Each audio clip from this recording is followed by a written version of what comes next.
boca una historia de lucha y época de aprendizajes, tanto para los raizales como para los conquistadores. ¿Qué tan relevante es esta fecha para las comunidades indígenas?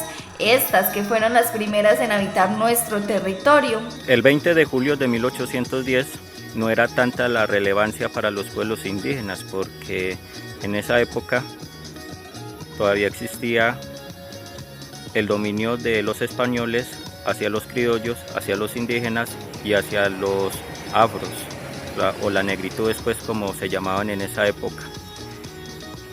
En esa época había mucha discriminación hacia algunos indígenas porque para esa época al indígena lo calificaban como salvajes o hermanos menores. Vaya eso, mucho el distanciamiento que hubo entre las comunidades indígenas o algunos indígenas con el yugo español no era pues como tan importante para esa época.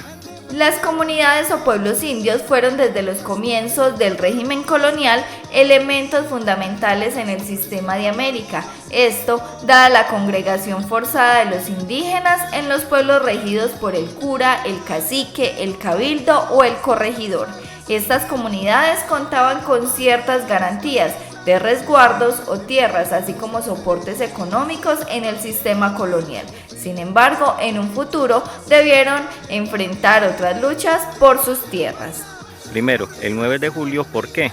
Porque en el año de 1981, en esta fecha, el 9 de julio, se da inicio a la recuperación y liberación de la madre tierra en nuestro territorio.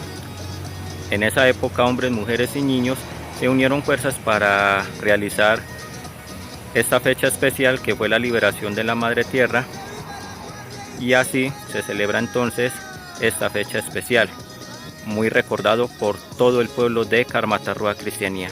Y el 13 de noviembre es donde en esta fecha, un 13 de noviembre de 1875, el señor Gabriel Echeverry dona unas tierras a 50 familias indígenas que en esa época ya se había asentado 50 años después de la llegada de José Vicente Guaticamá en 1823, y para esa fecha, a más de 50 años, entonces el señor Echeverry entregó a través de un documento donde da aval de que los indígenas fueran los dueños absolutos de esta tierra, lo que conocemos como Carmatarrúa. Para el tiempo de la independencia, las comunidades indígenas tuvieron una división, algunos apoyando la movilización independentista y otros en contra, porque resultaba un cambio incierto para ellos o algo amenazante por la abolición de los resguardos, los cabildos y los pueblos indios, así como por su lucha por la igualdad ciudadana.